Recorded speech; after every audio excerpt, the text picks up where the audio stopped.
Good evening. A warm welcome once again, November 12th, 2014, for our current affairs session. Yesterday, we have discussed certain things regarding the sterilization that took place in Chhattisgarh, that is Bilaspur in Chhattisgarh. And unfortunately, 12 women have died. Very, very pathetic, in fact. It seems that women were offered rupees 500 each for undergoing these operations. No hygienic things have been maintained. Expired salines and medicines have been used. It is complete failure on the part of the state government. That's the reason why Congress party has started demanding that the chief minister has to submit the resignation letter and the health minister should also step down. So these are the demands. And also Congress party gave a call for the Bandh.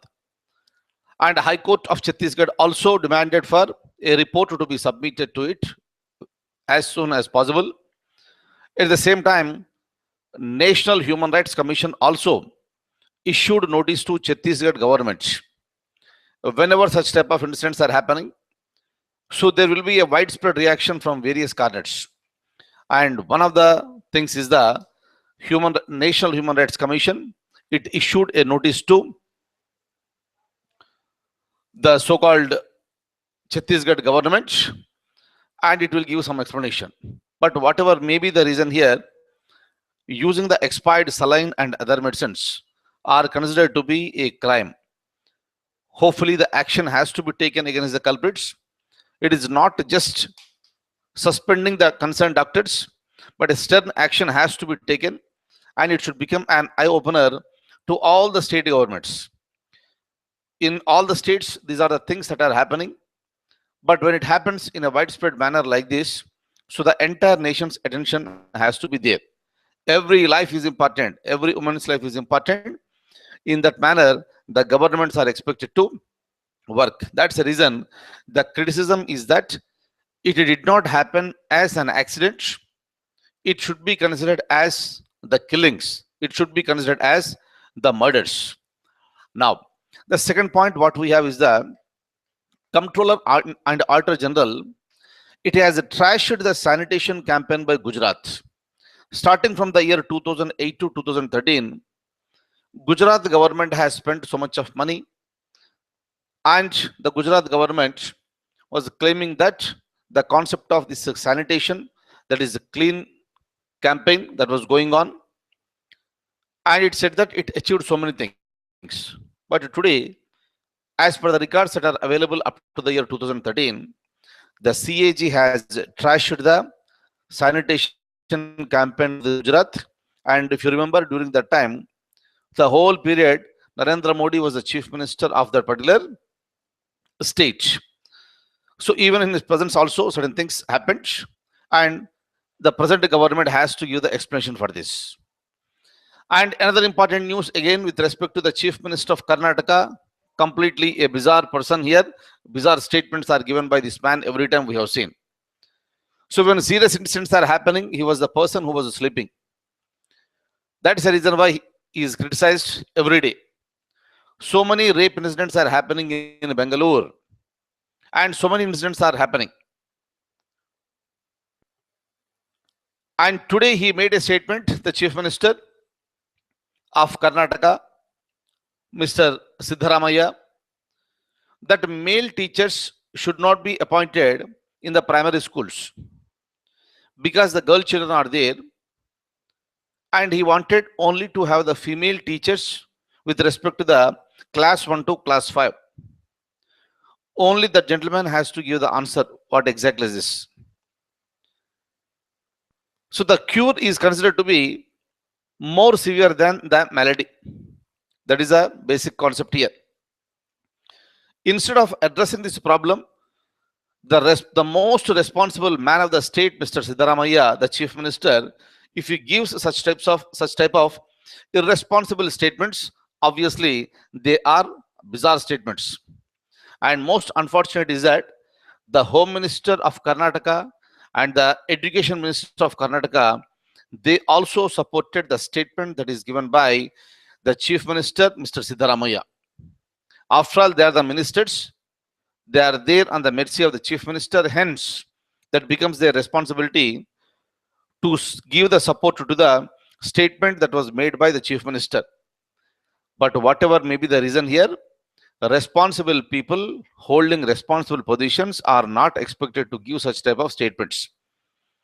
Instead of that one, he should have come out with a new and concrete plan where the assaults, sexual assaults on the children in the schools will be stopped. That is the reason why again the chief minister is there in the news. He has been criticized. And the concepts of rape is becoming very, very severe day by day. It is a time, in fact, it's a high time rather, the governments must start taking very, very serious steps and stern actions must be taken against the concerned people so that it will become a bigger lesson to those people who have such type of things in the minds. Let me open the document now. I'll show you some of the points that are available. Later we'll try to see some of the points here. So today, trust vote has been taken place in Maharashtra Assembly. What is the meaning of this? We have already understood that the elections have been conducted in Maharashtra, and for the first time, the BJP has formed the government, and it is called the minority government. And you know the meaning of each and every word what I am speaking now. And this minority government requires at least the simple majority to survive in the government. That's the reason in any state, whenever the minority government is established, the governor will ask the concerned chief minister to prove his majority within the specified period of time. During the time, the chief minister will hold talks with remaining other political parties. He will also speak to the smaller parties and also to the independent candidates. And he will try to seek their support so that he can continue in the power for a period of time. The same thing happened today. Shiva Sena was not clear what it is going to do all these days, and it maintained lots of suspense. And yesterday also it was saying that if it is not going to sit in the government, they are going to sit in the opposition, and they will claim the position of the leader of opposition. And they were also saying that they will also contest for the speaker position in Maharashtra Assembly. And amidst of huge drama, some of the Congress party MLAs, they tried to stop the convoy of the governor of Maharashtra. He is the first citizen of Maharashtra, and stopping such type of persons here considered to be a serious crime. And because of that one, the speaker of Maharashtra Assembly, he has suspended the 5 Congress party MLAs.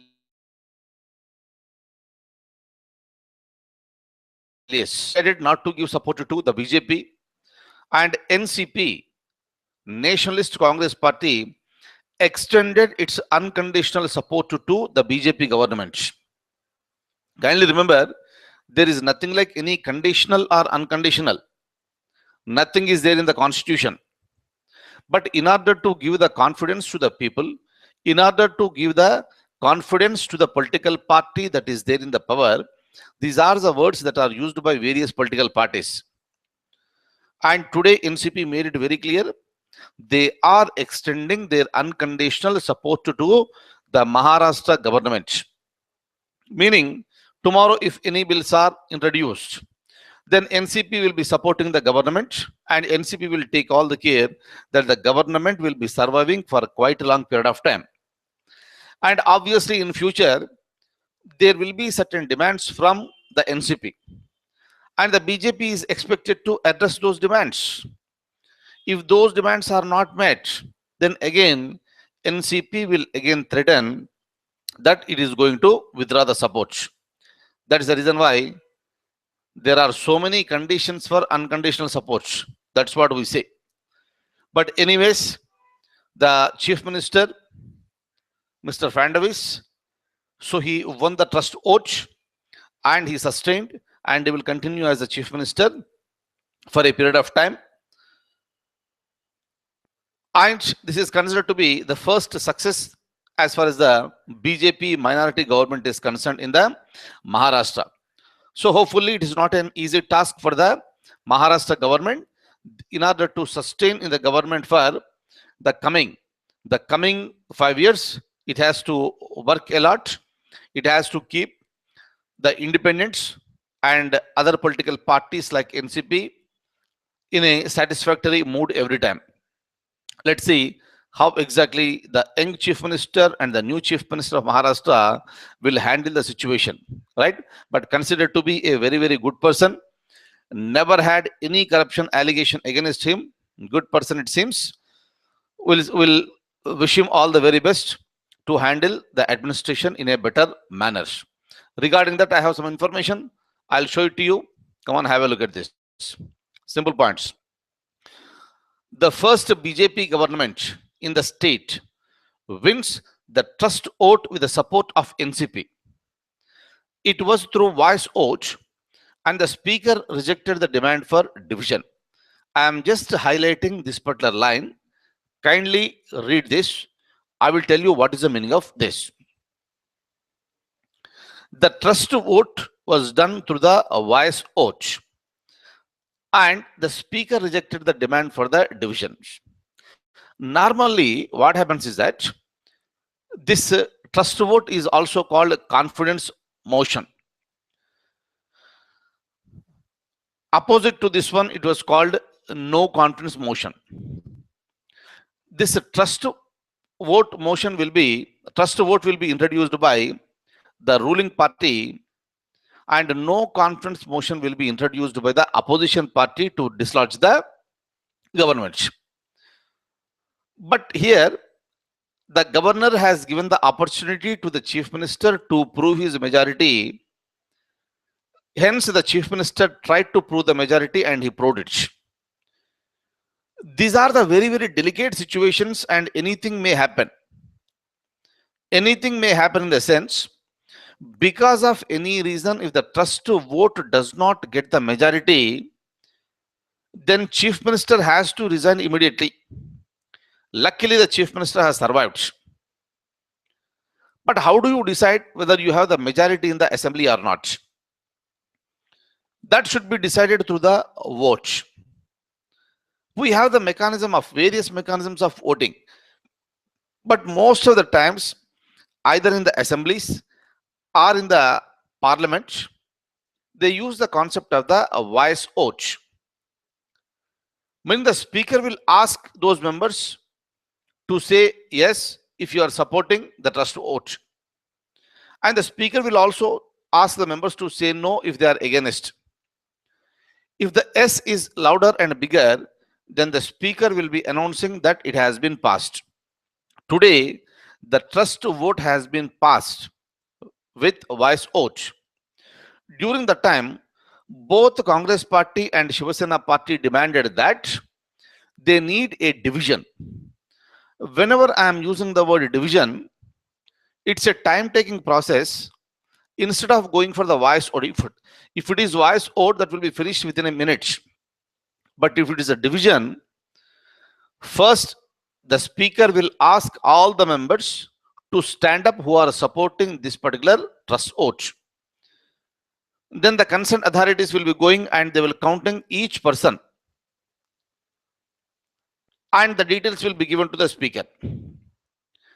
After that, again the speaker will ask those members to sit down, and he will ask other members who are voting against the trust vote to stand up. Again, the officials will go there and go for the counting, and the list will be given to the speaker. According to the number of people who are supporting or who are against, the speaker will announce the results. So that is actually a true mechanism, so that everybody in the assembly or the people who are watching this show live, they will be in a position to understand what exactly is that, whether there is a majority or not. But in the voice vote, it is always doubtful whether there is a majority or not. That is the reason why there is a demand from Congress party and also from Shiva Sena today that there should be a division, but the speaker did not accept for that, and amidst of Lots of uproar in the assembly. Through voice vote, the trust vote has been passed, and the chief minister survived and is going to continue in the powers. So this is what happens. See here, when it comes to the examinations, it is not just a trust vote and or no confidence motion. What exactly happens during the time? That is very, very important.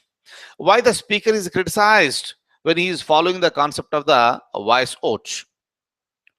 Why there is a demand for the division vote? And what are the other systems of voting that are available in the assemblies and the parliament? So you are expected to know all the things depending on our requirements, depending on the information what we are getting with relation to current affairs. Periodically I'll be updating so many things to you. So hopefully today you understood what is the meaning of the trust vote. Trust vote is always introduced by the government to prove that it has the majority in the assembly. Right? Now again I'm opening the document. Kindly have a look at this. Look at this. So now it was through the voice vote, and the speaker has rejected for the demand for the division. I told you what is the meaning of the word division. Next, should the BJP feel comfortable, or is it just a first step in the long journey? Here I gave you one statement saying that using the words long journey. I used the word long journey. It is because the chief minister has started his journey just recently, and he has to survive. He has to survive continuously for a period of 5 years. That is the reason today, just because the NCP has given the support to the BJP, I feel that BJP should not start feeling comfortable. It should continuously keep on pacifying the NCP party. Because of any reason, if NCP gets angry tomorrow, it will say that it is pulling out its unconditional support. Then again the government will collapse. That's the reason the chief minister of Maharashtra today is under a delicate situation. It's a very, very, very sensitive situation. He has to think so many number of times before announcing any policy or before taking any decision. So there will be a demand that the chief minister is expected to consult at least the NCP in order to take their support continuously for a long period of time. That's the reason why it is not a comfortable position for BJP right now. At any time, anything may happen. That's the reason at the same time, because of any reason, if the NCP withdraws its support, BJP should also try to maintain the relations with the Shiva Sena. That's the reason why from tomorrow, or of course from today onwards, we don't hear too much of criticism of BJP towards the Shiva Sena, because this is a journey for 5 years. So what is going to happen, we are not exactly sure. That's the reason why BJP is definitely not in a comfortable position. It has to pacify NCP to continue to draw the support from the NCP. At the same time, it cannot also criticize Shiva Sena so sharply and so harshly, because they may need the support of Shiva Sena maybe in future. Right? Only the future will tell us what is going to happen. But otherwise, not at all a comfortable situation. Right? And kindly think on these lines. Now look at this. How long the NCP extends the unconditional support? When I'm using the unconditional support is always conditional. As long as the demands are met, they will keep on providing the unconditional support. If something goes wrong, they withdraw their unconditional support. That's the reason why in these types of governments, there is no guarantee that how long the support will continue. Right? Now look at this. Look at this. And Shiva Sena wanted to sit in the opposition, and the major opposition party person will be declared as the leader of opposition in the assembly. And today it has been decided that Shiva Sena person Eknath Shinde became the leader of opposition in the assembly, meaning it's clear the Shiva Sena is going to be there in the opposition. Look at this next one.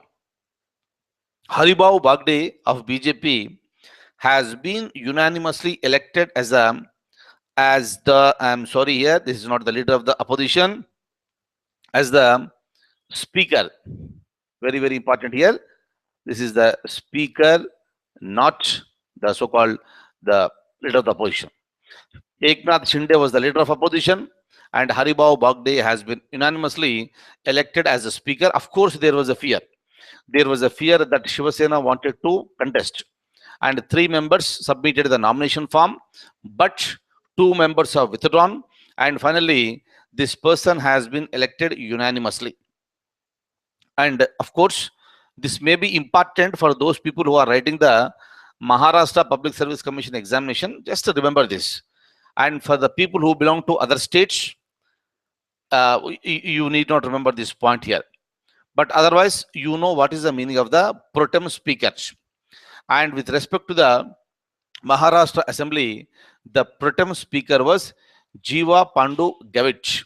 He was the pro tem speaker, but the full-fledged speaker is Haribhau Bagde.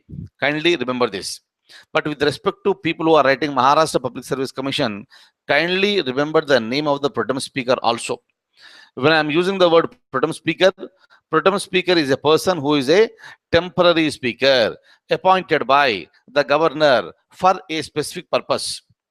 That specific purpose is nothing but he will administer the oath of office to all the MLAs. Number 1. Number 2, he will also conduct the election for the speaker. Once the speaker is elected, the job of the pro tem speaker is over and the pro tem speaker steps down. That's it. Hopefully I'm clear. Next, I'll show you the other points. Look at this. Next, I'm going to the next line. Right. Look at this. I think at this point, I already told you in the previous class. Kindly have a look at this. Which of the following is the first state in the country to make voting compulsory in the local body elections? We have already seen, right? So this is the Gujarat. We have already seen. In fact, this is the long pending bill that was present in Gujarat. And because of the previous governor of Gujarat, Kamala Beniwal, this particular bill was pending. But now the governor has been changed and the governor has signed it and it became a law. Now, with respect to this one, let me talk to you a few points. Kindly look at this. It is a bill. It's an act today that is meant for providing or putting compulsion on each and every person who is voting in the municipality elections or the Panchayat Raj elections. If anybody does not vote, the person may be fined or the person may be penalized, or the person's respective privileges, whatever he is enjoying, that may be withdrawn. Of course, the concept, the compulsory voting is also there in various countries also. Example, let me tell you, I have some list here, a few points. Australia, Mexico, Singapore, and so many other countries are there. They have the compulsory voting. If you look at Australia, if somebody does not vote, the person may be barred for voting for the coming 10 years. If you don't vote in this election, I am talking about the parliament elections of Australia. The person will be barred for contesting for voting in the election for a period of 10 years. Or he may not be given the passport. So like this, these instructions are there. Now, with respect to India, this is the first time that happened in a particular state. Maybe it is successful. If it is successful, that may be extended to some other states, that may be extended to assembly elections, that may also be extended to the Lok Sabha elections. But is it applicable to India in a satisfactory manner? Is India in a position to implement this particular law? So that is the point here. Forget about the whole India. If I look at Gujarat also, Imagine a situation in a village that people are living because of any reason.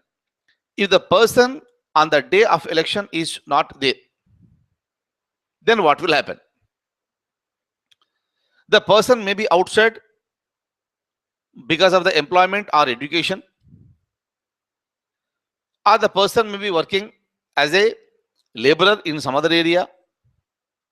For the sake of voting on that particular day, so I cannot compel a person to come to this voting. First of all, how do you educate the person? That is important.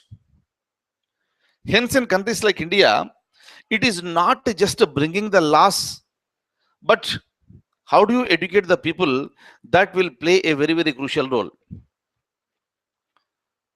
For example, here, I have this information, I'll just give it to you. Example, this, yeah. If you look at Ahmedabad Municipal Corporation elections, if 20% of the voters are also not turning out, it's a huge municipal corporation. If 20% of the population is not turning out, that is running into lakhs of people. How do you catch hold of these lakhs of people? How do you identify them? And what type of punishment that you are going to give? It's a matter of serious concern. Don't the people protest for this? There will be so many problems with respect to the implementation. That is the reason why the law, though it is ready, it is not going to be implemented soon. Very, very important. Kindly remember another important point. Just because a bill is signed by the governor, and if it becomes a law, it need not be implemented immediately. That should be notified in the government gazette. Only from that date only it will be implemented. But the senior officials have advised the government of Gujarat, don't be in a hasty manner. That may also become a fundamental thing which is against the tenets of the concept of democracy. In a democracy, people should be given lots of freedom.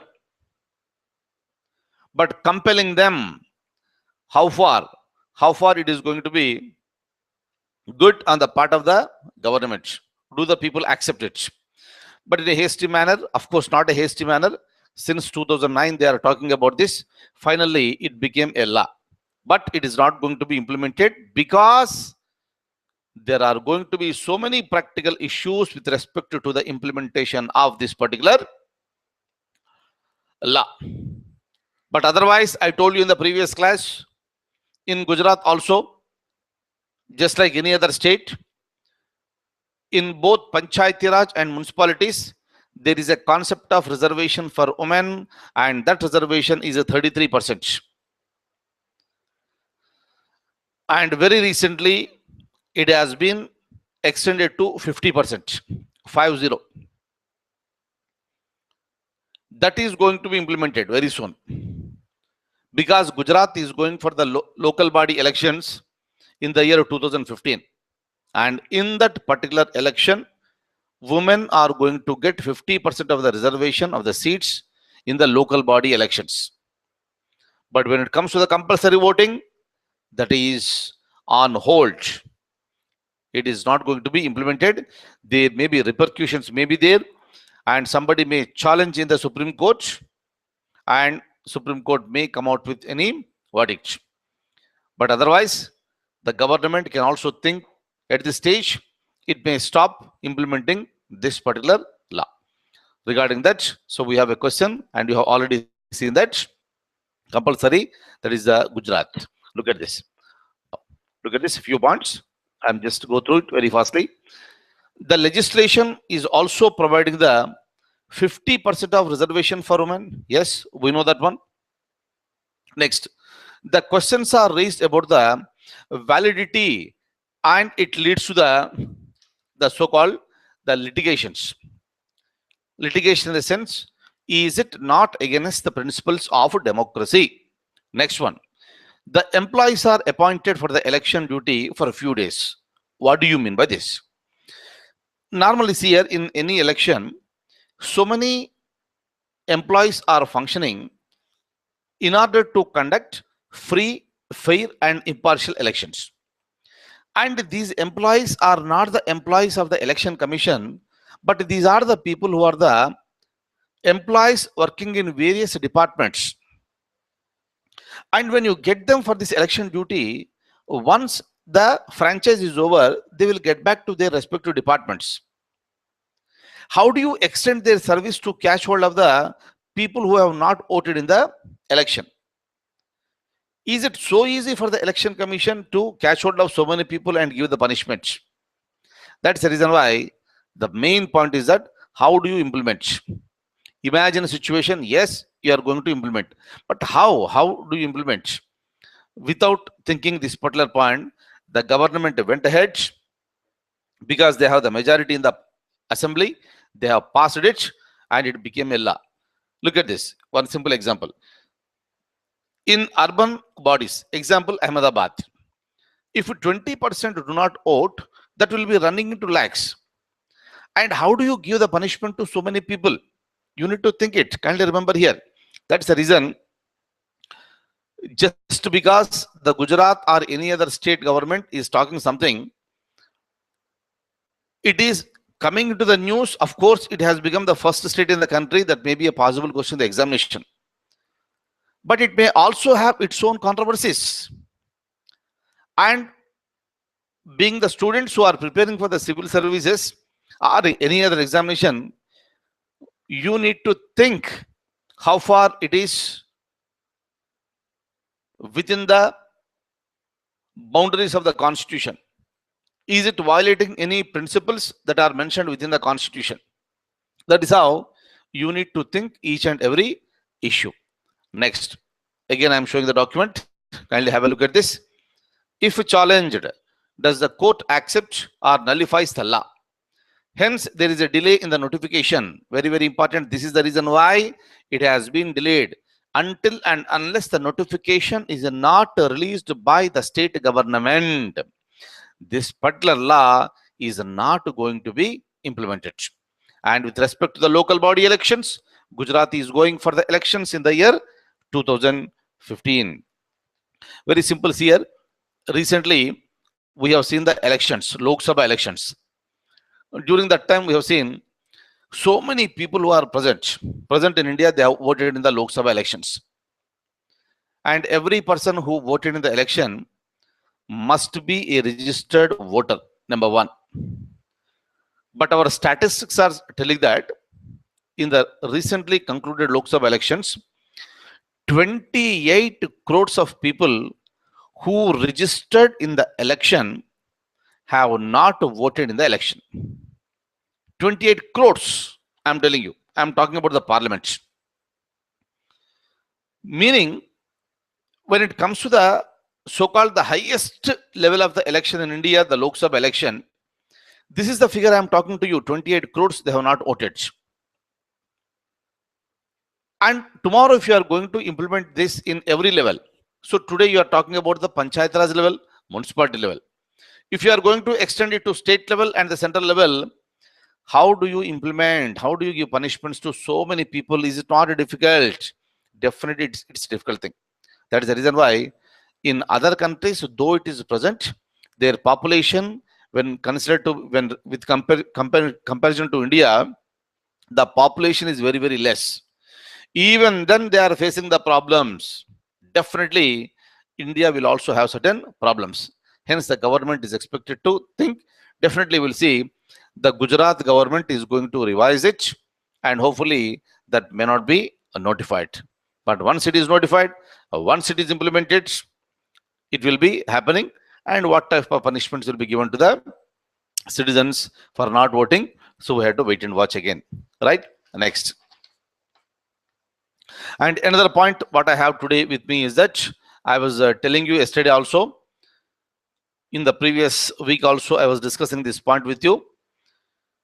5 Indian fishermen were arrested and they were thrown behind the bars, and the court has given them the death sentence. I told you yesterday also, I was discussing. And the Indian government is holding the negotiations with the Sri Lankan government. And Indian authorities, they have decided to approach the Supreme Court of Sri Lanka, and they wanted to file a revision petition. But today, and see here, just like any other country, even in Sri Lanka also, if you go to the court again, the process may be delayed. It may take 6 months or 1 year. So till that time, the Indian fishermen should be there behind the bars itself. But today, as a friendly gesture, the president has come out. The president of Sri Lanka, Mahinda Rajapakse, announced that the presidential pardon will be given to these fishermen. And once it is done, within 2 to 3 days, the fishermen will be released from the jails. And without granting them any punishment, they will be sent back to India. Good thing, it's a welcome gesture from the president of Sri Lanka. It's a very, very good thing. And Sri Lankan authorities also informed the Indian authorities saying that please don't go to the court, and if you go to the court, you will have the problem because your people will be lying in our jails for long periods. Anyway, it's a nice thing that happened. The president of Sri Lanka accepted for granting a pardon. Hopefully, the Indian fishermen, they'll be released within a very short period of time and they'll be reaching home and India welcomes them. Right? Now, another important incident that took place in Jammu and Kashmir. I told you already, this month we are going for the elections in Jammu and Kashmir. There is a party called People's Democratic Party, and one of its MLA today during this campaigning time, his name is Pirzada Mansoor. Pirzada Mansoor. So he made a remark and that led to so much of controversy. And he appealed to the people to vote only to that particular political party which is going to give you a Muslim chief minister to Jammu and Kashmir. Don't vote to a political party which may give you a Hindu person as a chief minister. Again, a complete bizarre. These are the people who are at the higher level. Still, they are make such type of nonsense statements. Very, very pathetic. BJP took it seriously. BJP lodged complaint with the Election Commission. Election Commission has to take action against such type of people here. Though there is a larger population of Muslims in Jammu and Kashmir, it does not mean that they should be ruled only by the Muslim chief minister. All are the citizens of India. Anybody can become the chief minister for Karnataka. So these are the things that should be understood by at least the political leaders. A common man, that's a different thing. But the political leaders must understand the principles of the constitution. Then only the principles will be implemented. Then only we can call that as a democracy. Otherwise, our democracy will become a mockery. Kindly remember this. Very, very important. Otherwise, the common people, innocent people, unfortunately, they may get carried away with the statements that are made by such type of political leaders. So this is the one that is given by this PDP MLA, Mr. Pirzada Mansoor. And I was talking to you something about Bihar Chief Minister sometime back. Again, that's right. So this man is a controversial person, always there in the news because of his wrong statements. Today, again, he made a wrong statement saying that the people who belong to the higher caste are the Aryans. They are not the true Indians and they came from somewhere else. Only the tribals and Dalits are the true Indians. Hence, they have to strive their own to empower themselves. Being a chief minister, he made so many comments. Again, it's a bizarre comment even today also. And another important news, let me tell you what we have is this. We have a union minister today. Of course, He took the oath of office immediately after Narendra Modi becomes the Prime Minister. His name was Nihal Chand Megwal. He is a union minister and he is an accused. He is an accused person in a rape case. But and of course he is a member of parliament from Ganganagar constituency in Rajasthan. Rajasthan court has issued the notice to him to appear before the court. But Rajasthan police so far they have not served the notice onto this man. That's the reason why Congress party is criticizing he is a missing minister. Look at this. He was the minister for chemicals and fertilizers. And in the reshuffling of the cabinet of Mr. Narendra Modi, this man has been shifted to Panchayati Raj. Today he is holding the Panchayati Raj ministry. And he is considered to be a minister missing. And openly today he assumed the office.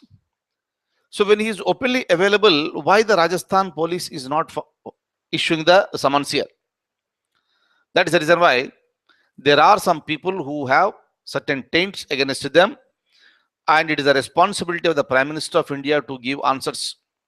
He has to give the answers.